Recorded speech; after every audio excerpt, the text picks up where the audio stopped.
Sœur. Aide-moi.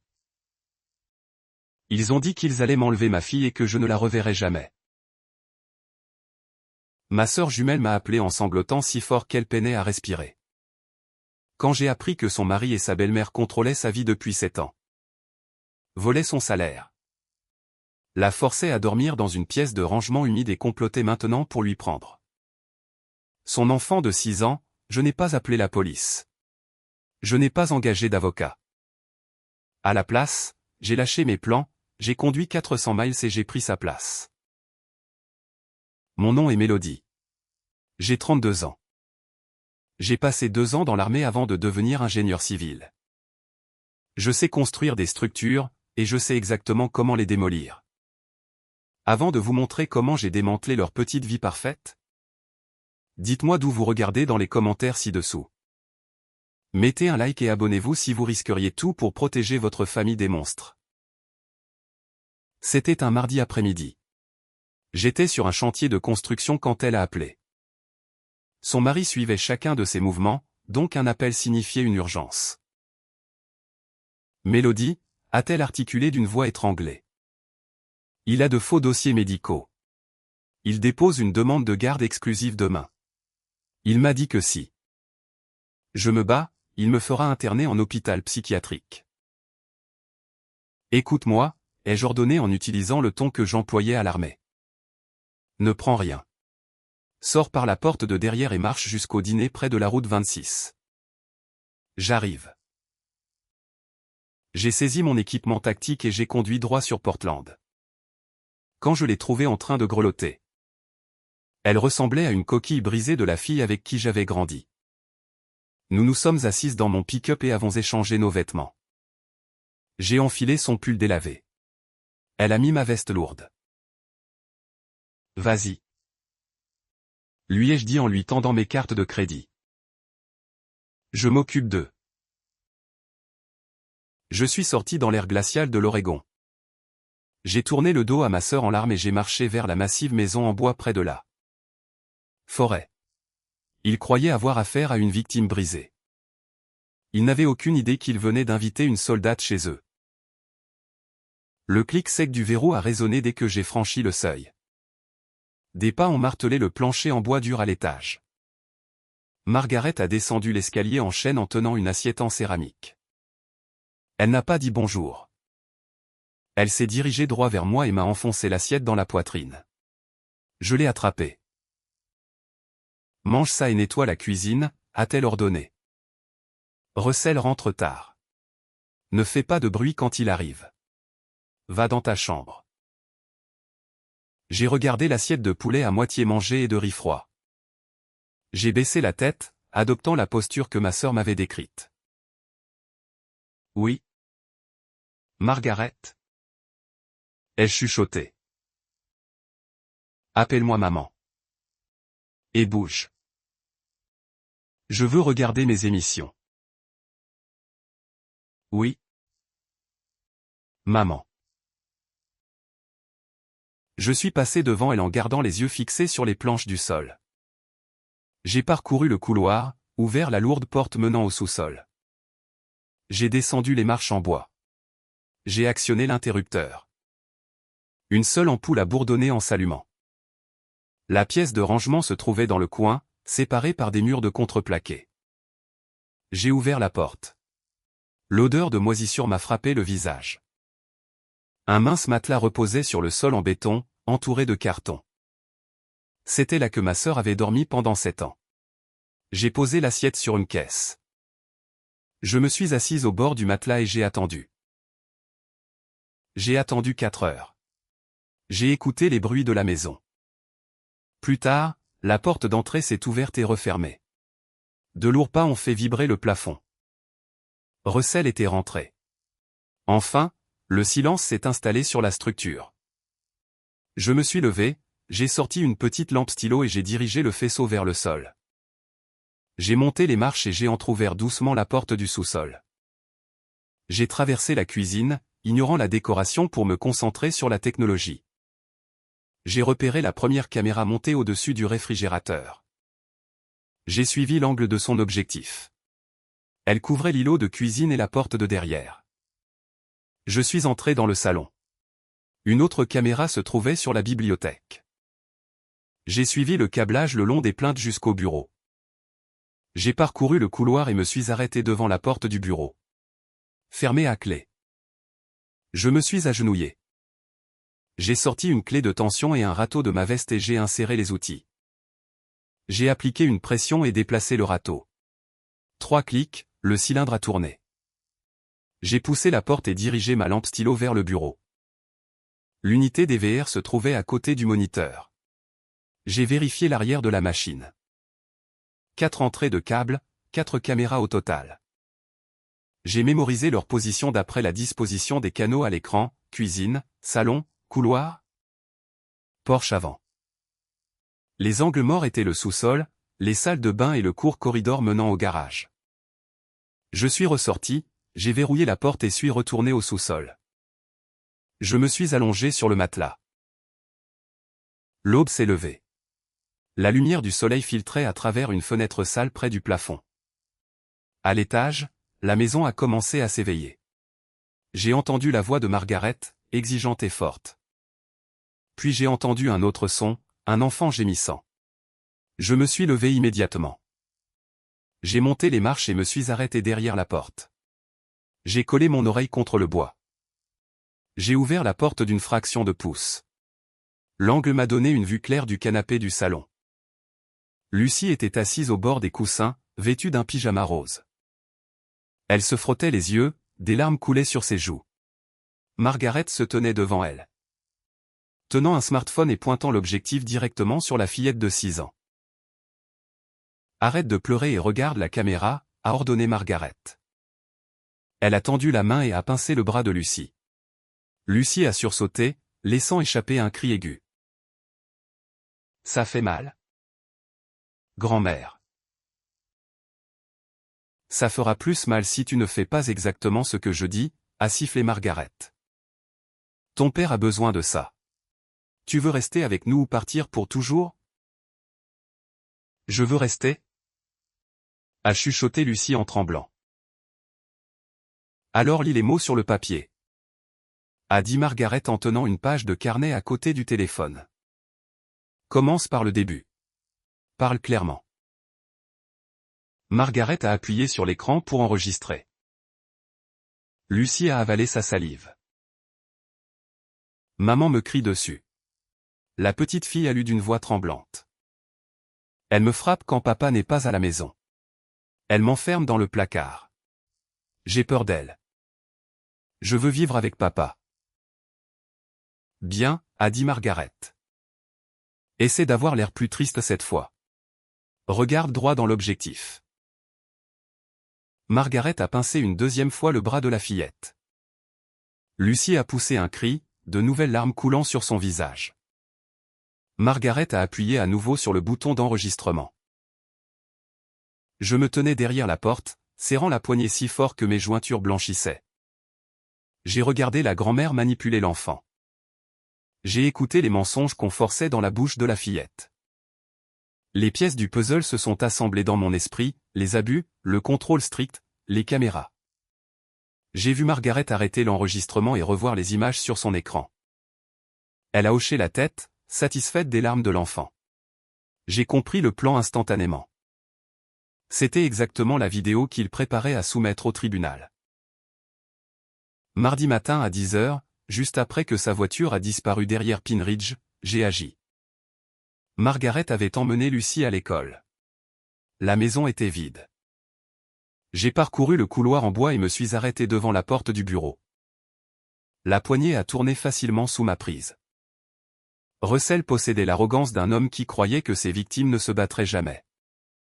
Je suis entré et j'ai refermé la porte derrière moi. La pièce sentait le café rance.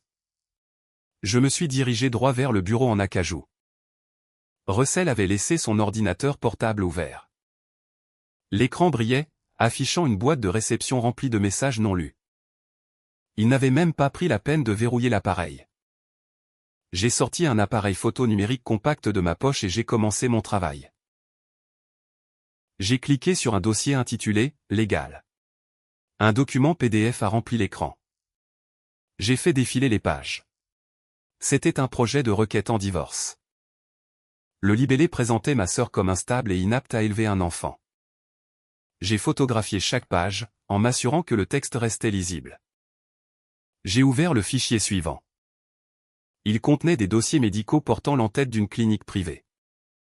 Un médecin avait signé une évaluation psychiatrique pour Mallory, diagnostiquant une paranoïa sévère. Les dates de l'évaluation correspondaient au jour où ma sœur avait passé enfermée en bas. Russell avait acheté un diagnostic pour construire son dossier. J'ai photographié les signatures forgées et les notes du faux médecin. Il avait construit une piste papier destinée à dépouiller une mère de ses droits. Je suis sorti du dossier et j'ai ouvert un répertoire nommé « Financial ». Un document scanné a attiré mon attention. L'entête portait le nom d'une société de gestion de patrimoine. J'ai lu le premier paragraphe. Thomas, le père de Russell, avait créé un immense fonds fiduciaire. J'ai parcouru la ligne des bénéficiaires. L'argent appartenait entièrement à Lucie. J'ai fait défiler jusqu'aux clauses d'exécution. Thomas avait désigné Mallory comme seule tutrice légale et administratrice du compte jusqu'à ce que Lucie ait 21 ans. Un addendum spécifique près du bas excluait explicitement Russell de l'accès au fonds, citant un historique de dettes de jeu sévère. Le mobile s'est cristallisé à l'écran. Russell ne voulait pas sa fille. Il voulait le fonds fiduciaire. S'il divorçait de Mallory et obtenait la garde exclusive en utilisant les faux dossiers psychiatriques et la vidéo contrainte de Margaret, il deviendrait le tuteur principal de Lucie. Le tribunal lui confierait le contrôle de l'argent. J'ai plongé la main dans ma poche et sorti une clé USB haute capacité. Je l'ai insérée dans le port latéral de l'ordinateur.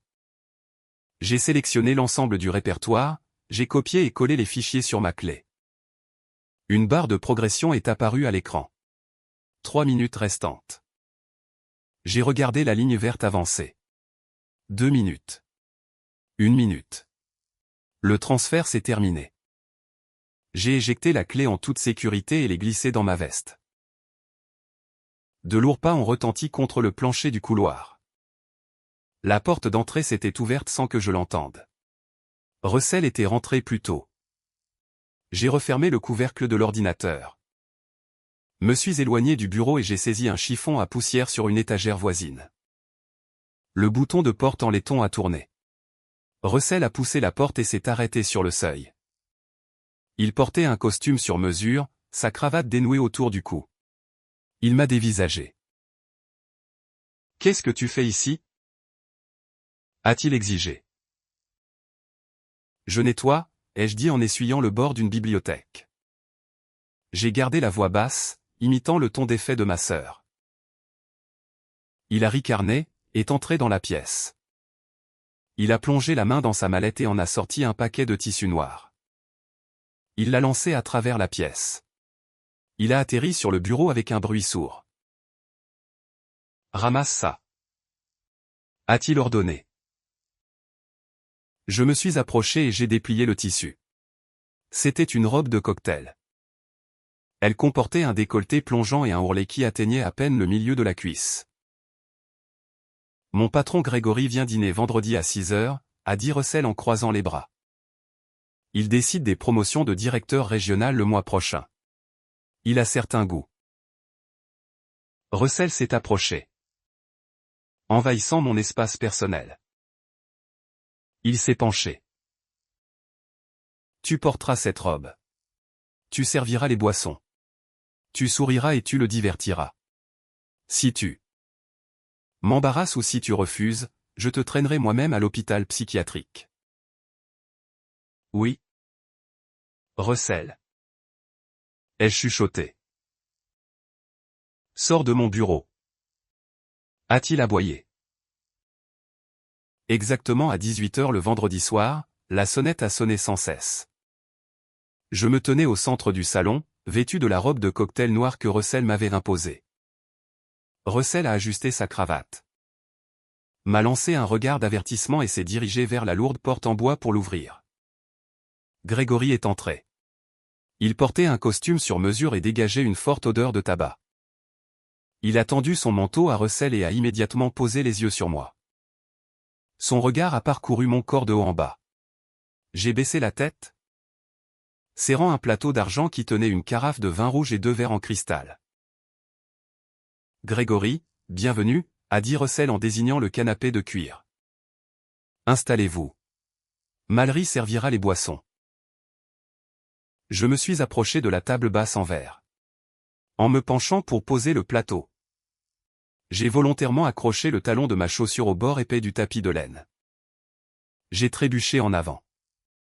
La carafe a basculé, renversant une large flaque de vin rouge sombre sur la surface en verre. « Espèce d'idiote maladroite !» a sifflé Russell en s'avançant, la main levée. Je me suis immédiatement mise à genoux. « Je suis désolé. » ai-je chuchoté. « Je nettoie. » J'ai sorti un chiffon en microfibre de la poche de mon tablier et j'ai commencé à essuyer la tache. Pendant que ma main droite frottait le verre, ma main gauche a glissé dans la doublure cachée de ma robe. J'ai décollé le support adhésif d'un émetteur audio de la taille d'une pièce. J'ai pressé mes doigts vers le haut, collant l'appareil à plat sous le cadre métallique de la table. « Retourne dans la cuisine et reste y jusqu'à ce que je t'appelle, » a ordonné Russell. Je me suis levé, j'ai baissé la tête et me suis retiré. J'ai traversé la porte battante et l'ai laissée se refermer derrière moi.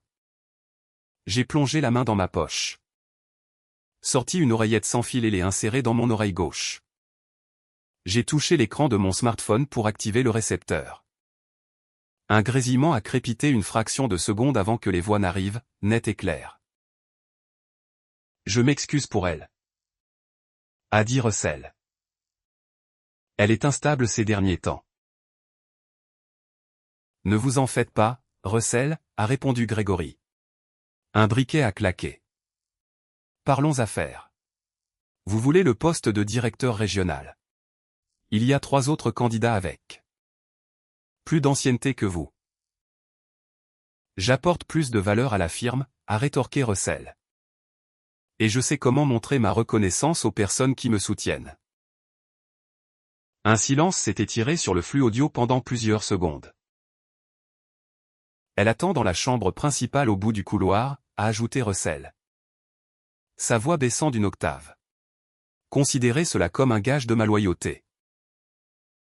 Vous êtes un hôte très accommodant, Harry Grégory. Si tout se passe bien ce soir, le conseil recevra ma recommandation pour votre promotion demain matin. J'ai besoin d'utiliser les toilettes d'abord. J'ai entendu le bruit de pas lourds s'éloignant, suivi d'une porte qui se fermait. À travers l'oreillette, j'ai entendu Russell sortir son téléphone et composer un numéro. « Maman ?» a dit Russell. « Ça se passe. Il est là. Il va entrer dans la chambre dans 1 minute. »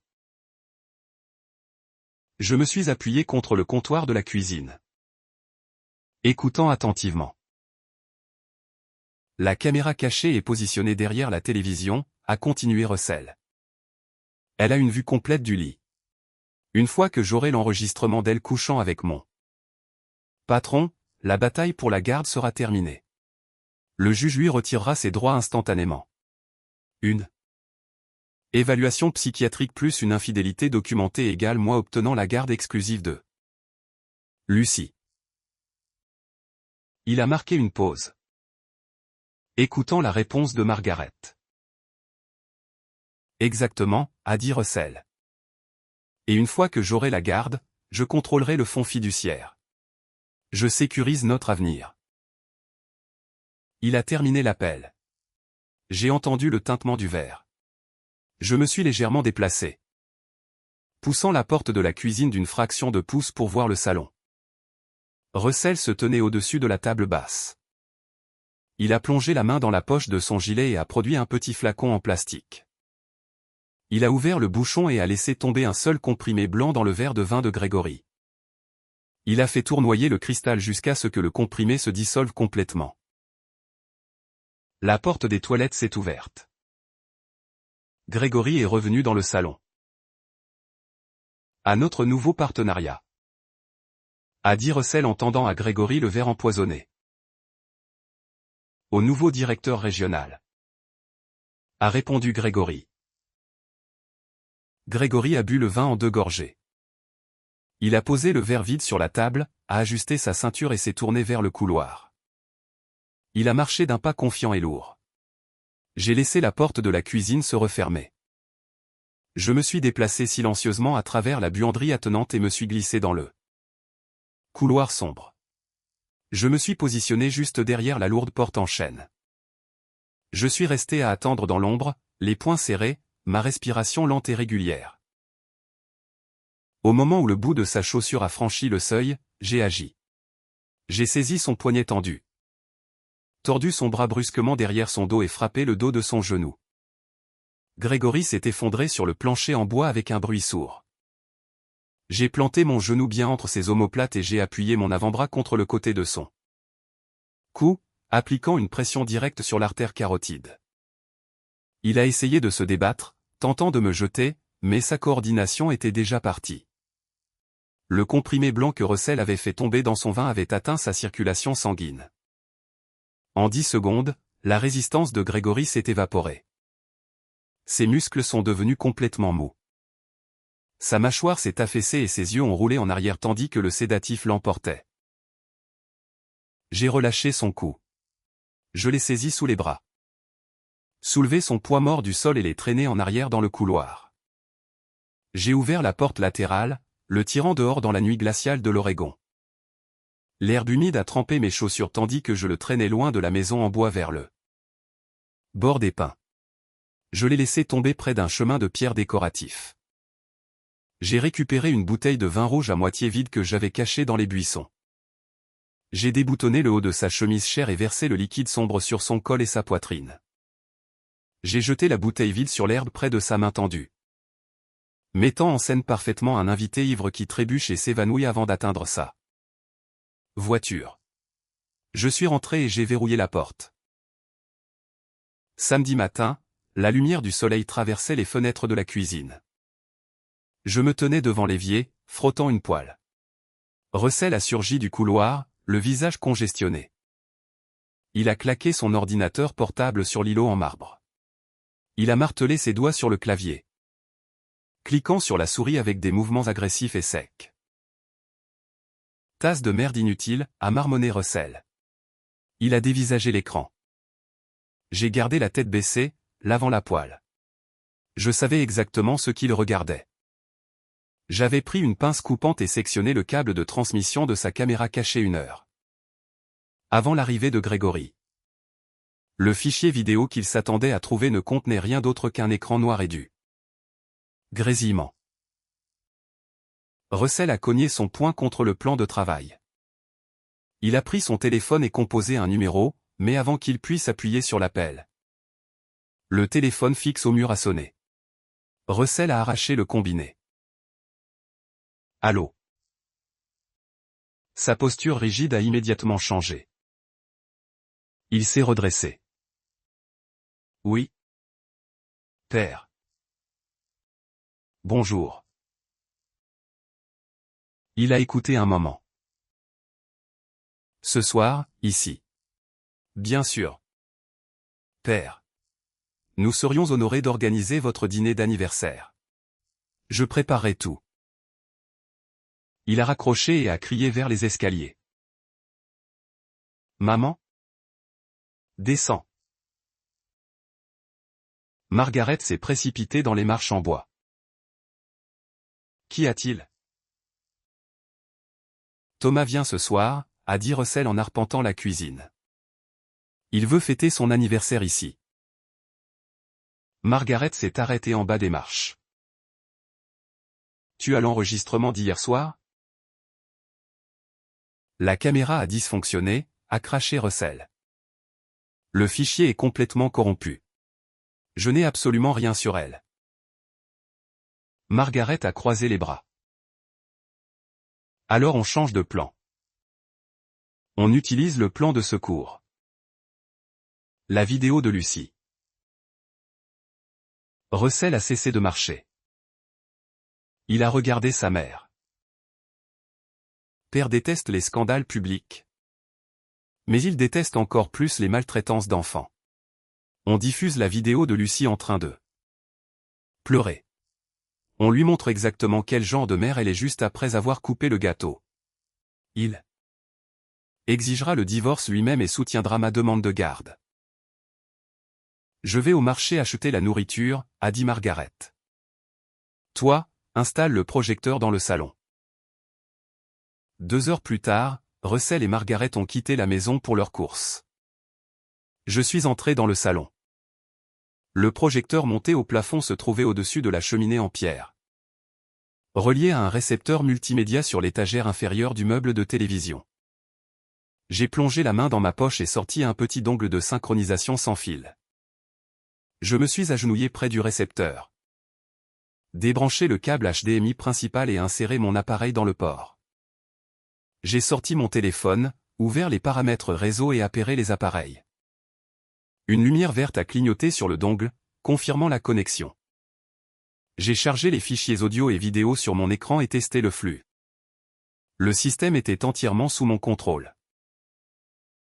Samedi soir à 19 h. Le vaste salon de la maison en bois débordait de parents et d'invités. L'air vibrait de conversations qui se chevauchaient et du tintement des couverts. Thomas était assis dans un fauteuil en cuir à dossier auprès de la massive cheminée en pierre, servant de centre de gravité à la pièce. Il posait les 2 mains sur le pommeau de sa canne en bois, observant la foule. Russell et Margaret se frayaient un chemin parmi les invités. Russell portait un costume marine sur mesure. Il distribuait des cigares chers à ses oncles, leur tapant l'épaule. Il riait de leurs blagues. Margaret portait un plateau d'argent de flûte de champagne, offrant des boissons à la famille élargie tout en embrassant les joues de ses belles-sœurs. Il jouait les rôles du fils dévoué et de la matriarche accueillante. Je me tenais dans le coin éloigné de la pièce, positionné à côté d'une autre bibliothèque en chêne. Je gardais les mains croisées devant ma robe grise simple. Je baissais le menton, évitant le contact visuel direct avec quiconque passait. Quelques cousins m'ont frôlé sans un second regard. Je restais un élément silencieux s'effaçant dans le décor. J'ai vu Russell se pencher et chuchoter quelque chose à l'oreille de son père. Thomas a hoché lentement la tête. J'ai vu Margaret remplir le verre d'un invité. Les traiteurs circulaient dans la pièce, débarrassant les assiettes. Margaret a apporté un grand gâteau d'anniversaire. Les invités se sont rassemblés autour de la cheminée et ont chanté. Thomas a soufflé les bougies. La foule a applaudi, alors que les invités se dispersaient pour manger leur dessert. Le niveau sonore de la pièce a baissé. Russell s'est avancé au centre de l'espace du salon. Il a pris un verre à vin en cristal sur une table d'appoint. Il a tapé une cuillère en argent contre le bord. Le tintement rythmique et aigu a coupé les dernières conversations. Les discussions se sont arrêtées. 50 visages se sont tournés vers lui. Russell a baissé la cuillère. Il a regardé autour de la pièce, croisant le regard de divers parents. Il a poussé un long soupir lourd. Famille, a commencé Russell. Merci à tous d'être venus ce soir pour célébrer mon père. Nous sommes vraiment bénis d'avoir tout le monde sous le même toit. Il a marqué une pause. Il a baissé les yeux vers le plancher en bois. Il a secoué légèrement la tête, se frottant la nuque. Quand il a relevé la tête, il s'est concentré entièrement sur Thomas. Père, a dit Russell. Aujourd'hui est un jour de célébration. Je voulais attendre. Je voulais tenir mes luttes privées. Loin de cette réunion. J'ai essayé de l'enterrer pour le bien de la famille. Mais je ne peux plus porter ce fardeau. La situation est devenue trop dangereuse. Thomas s'est déplacé dans son fauteuil en cuir.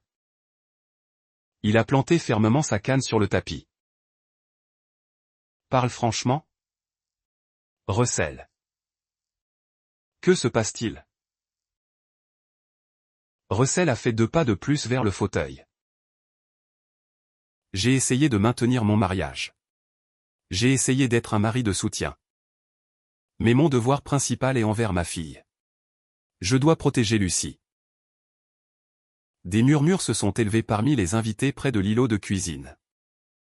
Une tante assise sur le canapé s'est couvert la bouche. Russell a gesticulé vaguement vers le coin où je me tenais, sans jamais me regarder vraiment. Mallory va mal. Son état mental s'est détérioré rapidement ces dernières années. Elle le cache. Bien en public. Elle reste silencieuse, mais derrière les portes closes. Elle est complètement instable. Elle néglige notre enfant. Elle s'emporte sans préavis. Thomas a plissé les yeux. Ce sont des accusations graves. Russell. Ne fais pas de déclaration que tu ne peux pas prouver. Je le sais, père, a dit Russell. Sa voix a craqué, imitation parfaite d'un homme brisé. Je ne voulais pas y croire moi-même. J'ai engagé des spécialistes. J'ai essayé de lui obtenir de l'aide. Mais elle refuse tout traitement. Et récemment, son comportement s'est aggravé. Elle a franchi une ligne. Elle a commencé à faire du mal. Physiquement à Lucie. Des gaspes ont résonné dans le salon. Les gens se sont déplacés mal à l'aise, jetant des regards vers mon coin. Russell s'est tourné vers la foule. Je ne peux pas laisser ma fille vivre dans la peur. Je dépose une demande de divorce lundi matin. Je dépose aussi une demande de garde exclusive. J'ai besoin que cette famille comprenne pourquoi je déchire mon propre foyer. Il s'est tourné vers le meuble de télévision. Margaret se tenait juste à côté du récepteur multimédia, tenant la télécommande du projecteur dans sa main droite. Elle fixait son fils, attendant le signal. Russell a donné un seul hochement de tête ferme. Montre-leur. Maman, a ordonné Russell. Montre-leur la vérité. Margaret a levé le bras et a pointé la télécommande directement vers le récepteur. Au moment où son doigt a appuyé sur le bouton, le projecteur monté au plafond s'est allumé. Un faisceau de lumière blanche a traversé la pièce sombre, frappant l'écran déroulant. Margaret se tenait droite, s'attendant à voir un enfant en larmes. Russell a croisé les bras, attendant la sympathie de la foule. L'écran est resté noir. Les haut-parleurs Surround ont grésillé. Une voix a retenti dans le salon. C'était la voix de Russell, nette et claire. Elle attend dans la chambre principale au bout du couloir. Considérez cela comme un gage de ma loyauté. L'audio a continué. Les invités ont entendu le tintement d'un verre. Ils ont entendu Russell expliquer toute sa stratégie. Il a détaillé la caméra cachée dans sa chambre. Il s'est vanté de l'évaluation psychiatrique forgée. Il a exposé son plan exact pour manipuler la procédure de divorce. Obtenir la garde exclusive de Lucie et vider le fonds fiduciaire de plusieurs millions de dollars que Thomas avait créé. Russell a lâché son verre à vin. Il s'est brisé contre le plancher en bois, envoyant des éclats de cristal sur le tapis. Il s'est précipité vers le récepteur multimédia, appuyant frénétiquement sur les boutons de la console.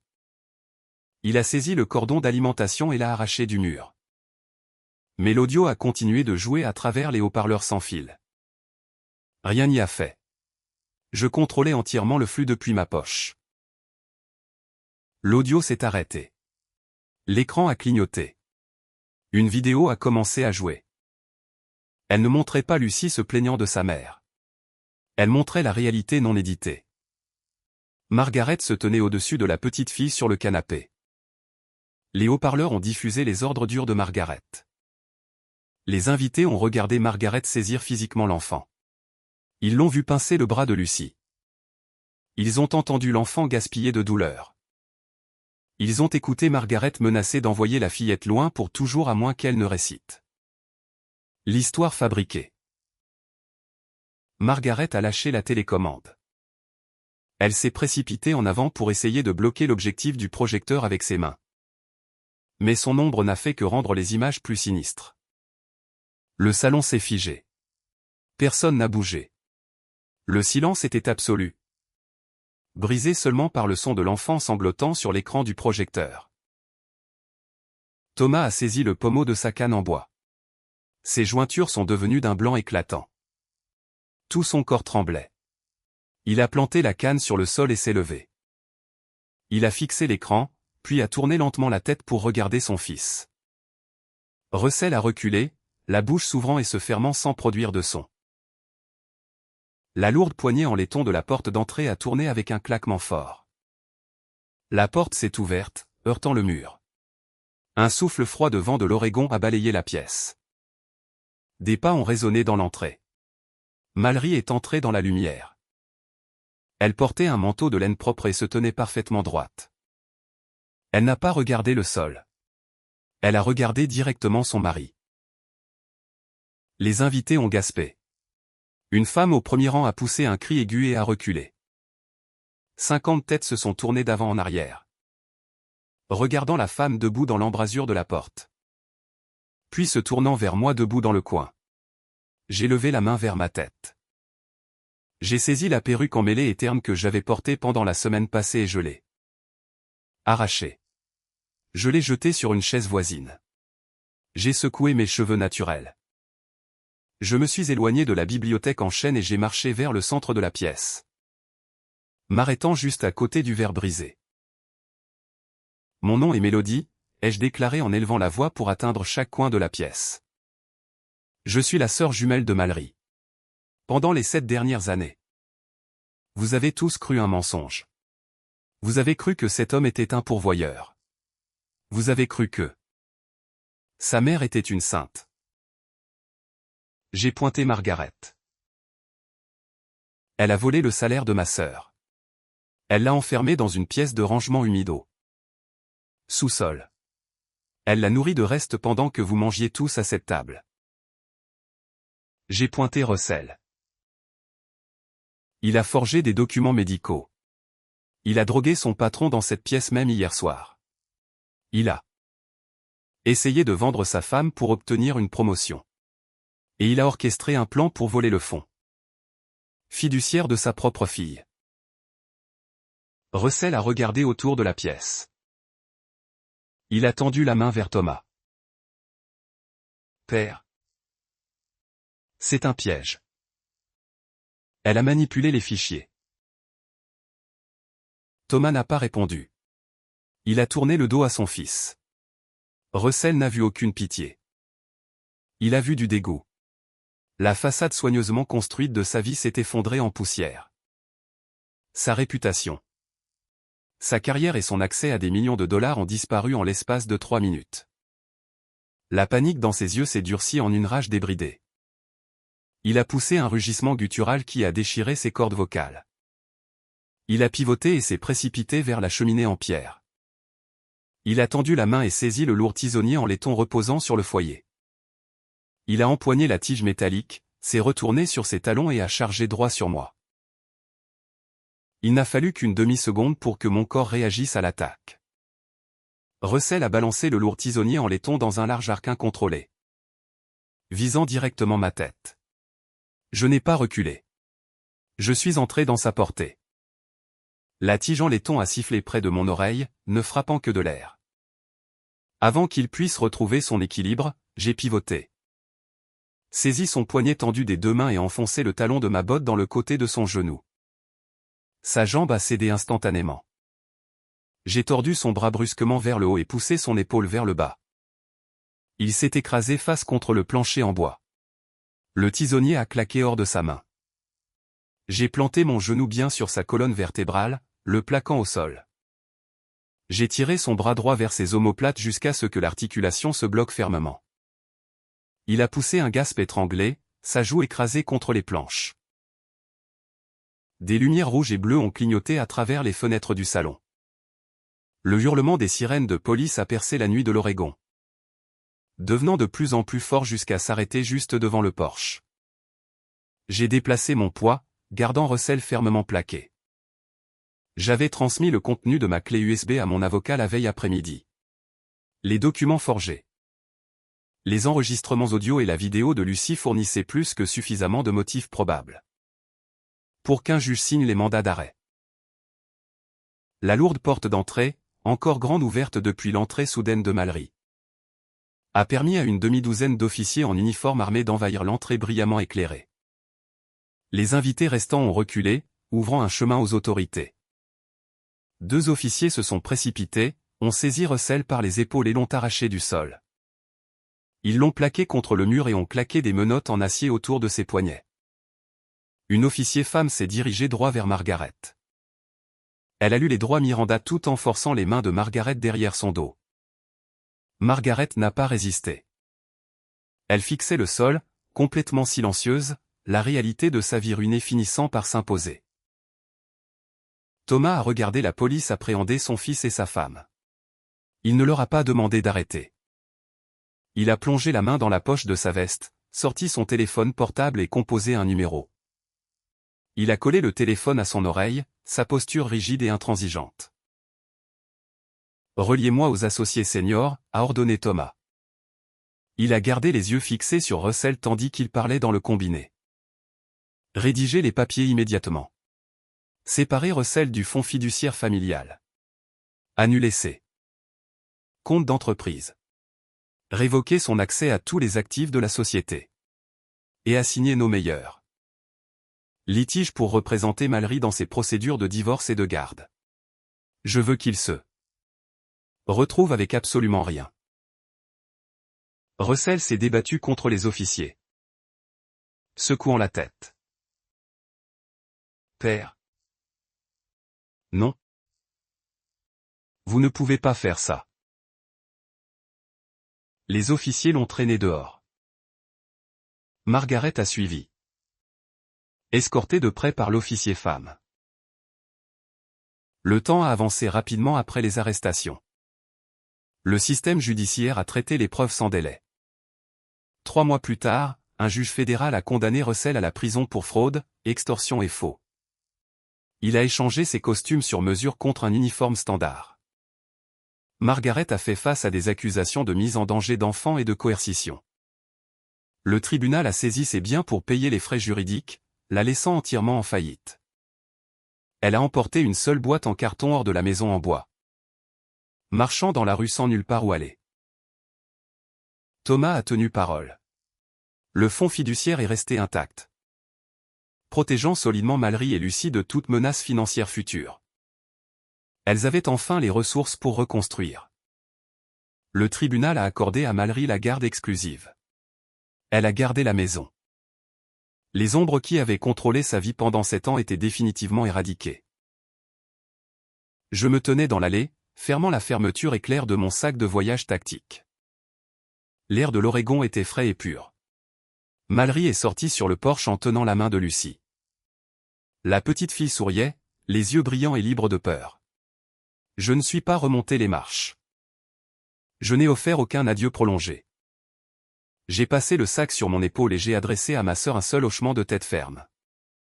Elle a hoché la tête en retour, comprenant la finalité du moment. Ma mission était accomplie. Je me suis retourné, j'ai ouvert la porte de mon pick-up et je suis monté dedans. J'ai démarré le moteur, passé la vitesse et conduit le long du long chemin de terre. J'ai regardé dans le rétroviseur une dernière fois, regardant la maison diminuer dans le lointain. Et puis j'ai continué à conduire, laissant l'obscurité derrière moi pour toujours.